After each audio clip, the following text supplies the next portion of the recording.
A prayer from Psalm 8. When I consider your heavens, the work of your fingers, the moon and the stars, which you have set in place, who and what are we that you are mindful of us, human beings, that you should care? Much before the dawn, the buck roams the glacial hollow following a scent. It is as though a switch has been thrown. Oh, he's in rut. And there's no time for rest, no time to graze. The inner drive supersedes the more routine survival instincts for the animal, these that keep the wheel turning. Though winter is just around the corner, there's no time for anything. Just this one thing it must do, though its life is spent down in the process. It tramps over and past the leaves of the luscious black walnut and the last of the sweet apples now scattered on the forest floor. Maybe we should pay attention to the buck. Do we not have drives that spend our spirit down, making us miss life-giving sustenance?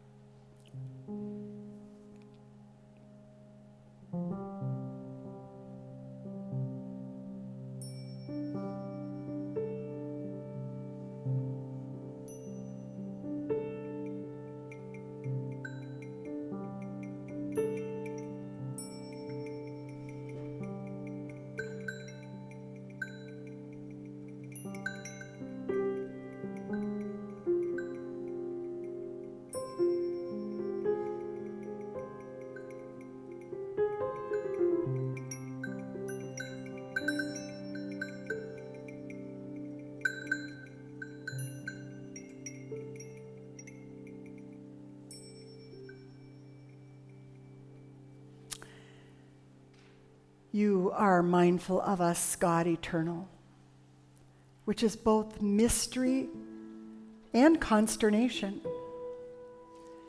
You care where we tramp. You care upon what we tramp and upon who we trample. You know. You know. And we are made small and weak when we commit these acts.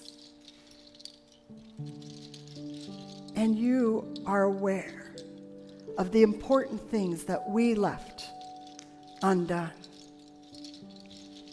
when we are distracted and worse. God has scattered our paths with good things, needful things. A quote by Martin Luther. The power of God is present at all places, even in the tiniest leaf.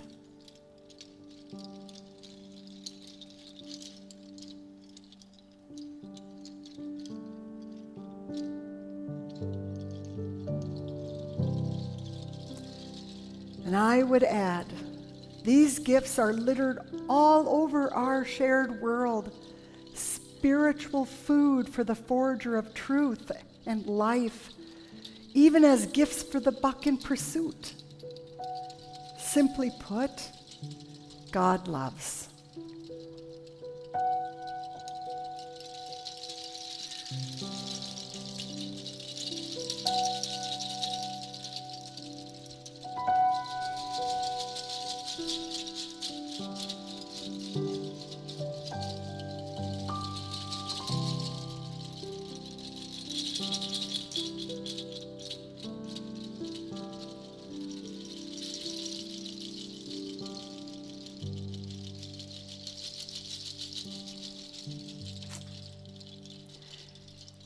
Human love has God glimmers.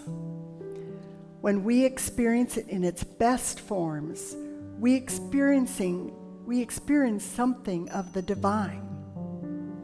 And here is a quote by Claudia Grandi, co-founder of a company that designs services and business development, reflecting on love. She beautifully wrote of it. If I had a single flower for every time I think about you, I could walk in my garden forever.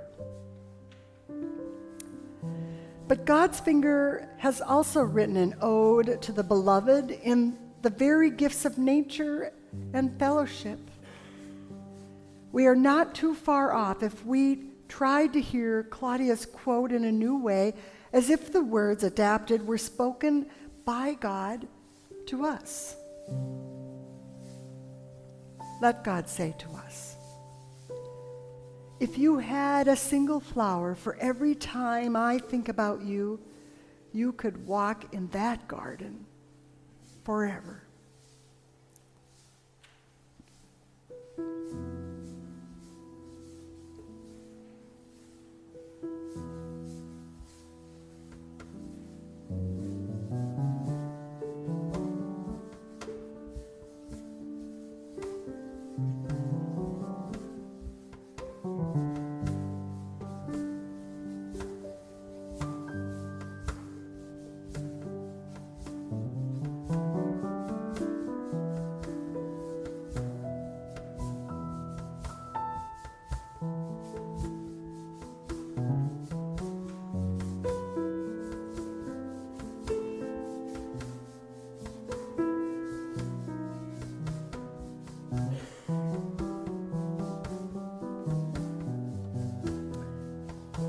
But we, like the rutting deer, trudge on following instincts that will drive us to illness or worse.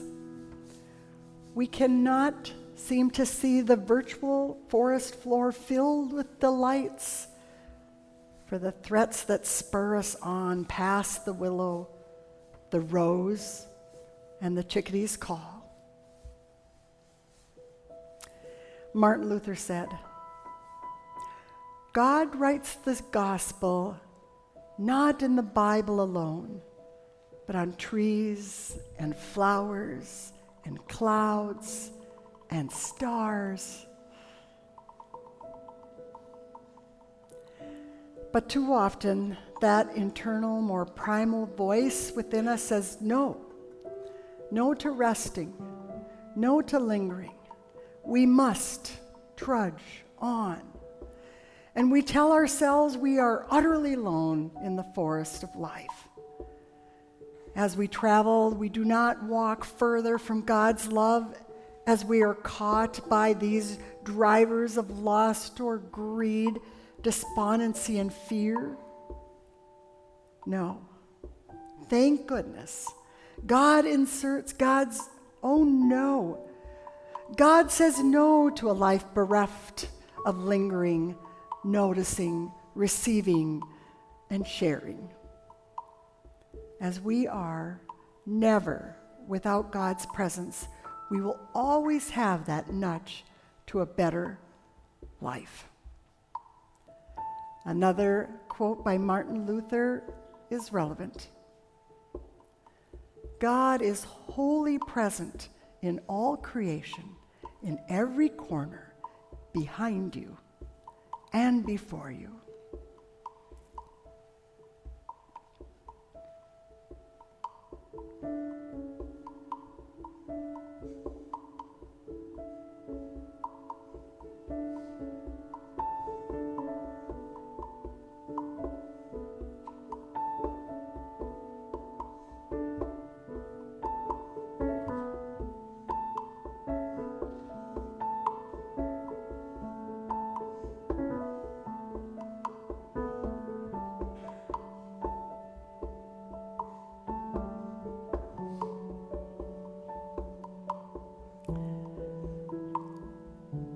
Adapted poetic words by Linda Roy about the power of love. adapting it to speak not of human love, but God's love for you. And it reads, "The distance seems far and wide, but my heart can cover them all." For from Matthew we reread, "Lo, I am with you always, even to the end of the age." Let us hear these words as we tramp on, and let us seek the love place there. Even in the stark white birch, lightening the graying forest, the stark crow's call, and the chirp of the chickadee, who will stay with us all winter long to be sure we don't get lonely. Let us see it too as we look to serve rather than just be served. In the eyes of the lonely, the stranger, the outcast, and those often hid from view, God comes to you.